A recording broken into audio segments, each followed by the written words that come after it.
ఇది భవచక్రం. దీనిని సంసార చక్రం అని కూడా అంటారు. ఇది మన ఉనికిని మరియు మనసు పనితీరును వివరించే ఒక గొప్ప మ్యాప్ వంటిది. సాధారణంగా దీనిని కేవలం పునర్జన్మలకు సంబంధించిన చిత్రంగా చూస్తారు. కానీ లోతుగా పరిశీలిస్తే ఇది మన మానసిక ప్రవృత్తులకు అద్దం పడుతుంది. ఈ చక్రంలోని ముఖ్యమైన భాగాలు మరియు నేటి కాలానికి వాటి అర్థాలు ఇక్కడ ఉన్నాయి. 1 కేంద్ర బిందువు, 3 విషయాలు. చక్రం మధ్యలో 3 జంతువులు ఒకదానితోకను ఒకటి పట్టుకొని ఉంటాయి. ఇవే మన అన్ని సమస్యలకు మూలం. పంది, వాస్తవాలను గ్రహించలేకపోవటం. పాము, ద్వేషం, నచ్చని వాటిపై కోపం, అసూయ. కోడి, వస్తువుల మీద, వ్యక్తుల మీద అతిగా ఆశపడటం. మన మనసులో ఈ 3 ఉన్నంత కాలం మనం ప్రశాంతంగా ఉండలేము. ఆలోచన చక్రంలో తిరుగుతూనే ఉంటాము. 6 లోకాలు. చక్రం చుట్టూ 6 భాగాలు ఉంటాయి. ఇవి చనిపోయాక వెళ్ళే లోకాలు అని కొందరు అంటారు. కానీ ఇవి మనం నిత్యం అనుభవించే మానసిక స్థితులు. దేవలోకం, అతిగా సుఖపడటం. 2 అసురలోకం, నిరంతరం పోటీ, ఈర్ష్య, అధికారం కోసం ప్రాకులాడటం. 3 మనుష్యలోకం, సుఖ దుఃఖాల కలయిక. తిర్యక్ లోకం, కేవలం తినడం, నిద్రపోవడం, భయం. అంటే కేవలం ప్రాథమిక అవసరాలకే పరిమితం అవ్వటం. ప్రేతలోకం, తీరని కోరికలు. ఎంత ఉన్నా ఇంకా కావాలనే ఆకలికి ఇది ఒక ఉదాహరణ. నరకలోకం, విపరీతమైన కోపం, బాధ, డిప్రెషన్ వంటి నరకప్రాయమైన మనోస్థితులు.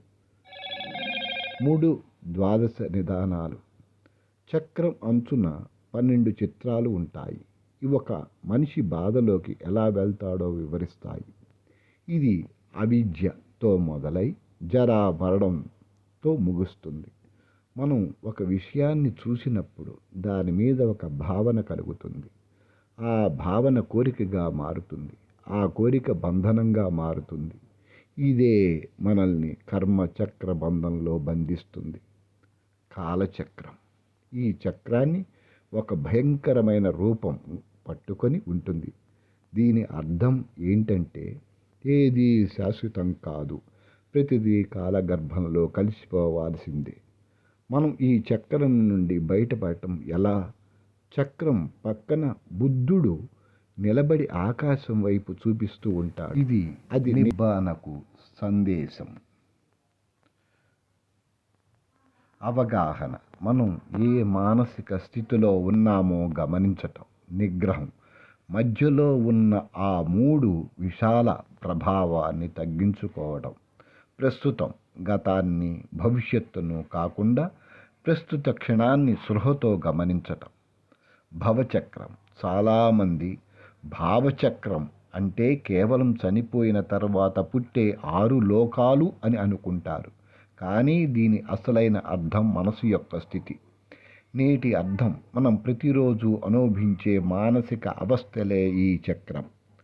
అయోమయం, ఏదో మరణం తర్వాత జరిగే ప్రక్రియ అని భావించటం. వాస్తవం, కోపంలో ఉన్నప్పుడు మనం నరక స్థితిలో ఉంటాం. అత్యాశలో ఉన్నప్పుడు ప్రేత స్థితిలో ఉంటాం. మన ఆలోచనలు, కోరికలు మనల్ని ఎలా ఒకదాని వెంట ఒకటి తిప్పుతున్నాయో చెప్పేదే భవచక్రం. ఈ క్షణంలో మీరు పడే తపన మీ చక్రం. నిబ్బాన, నిర్వాణం. నిర్వాణం అనగానే అందరూ మరణం లేదా శూన్యం అని భయపడుతుంటారు. ఇది అతిపెద్ద కన్ఫ్యూజన్. నేటి అర్థం మనసులోని అశాంతి ఆగిపోవటం. సరళమైన వివరణ, ఒక కొవ్వొత్తి ఆరిపోతే ఏమవుతుంది? మంట ఆరిపోతుంది కానీ శక్తి నశించదు. అలాగే మనలోని రాగం, ద్వేషం, మోహం అనే ఈ 3 మంటలు ఆరిపోవడమే నిబ్బాన. జీవించి ఉండగానే నిబ్బాన అనేది చనిపోయాక వచ్చేది కాదు. బ్రతికి ఉండగానే మానసిక ప్రశాంతతను, సమస్థితిని పొందటం. ఇది ఏమీ లేకపోవటం కాదు, అనవసరమైన భారం లేకపోవటం. బౌద్ధాన్ని ఒక జీవన విధానం కన్నా మతంగా చూడటం వల్ల మూఢనమ్మకాలు వచ్చి చేరాయి. బుద్ధుడి బోధనల సారాంశం ప్రస్తుత క్షణంలో సులహతో జీవించటం. మనసును గమనిస్తే భవచక్రం అర్థమవుతుంది. మనసు నిశ్చలమైతే నిబ్బాన అనుభవంలోకి వస్తుంది. సర్వే జనా సుఖినో భవంతు.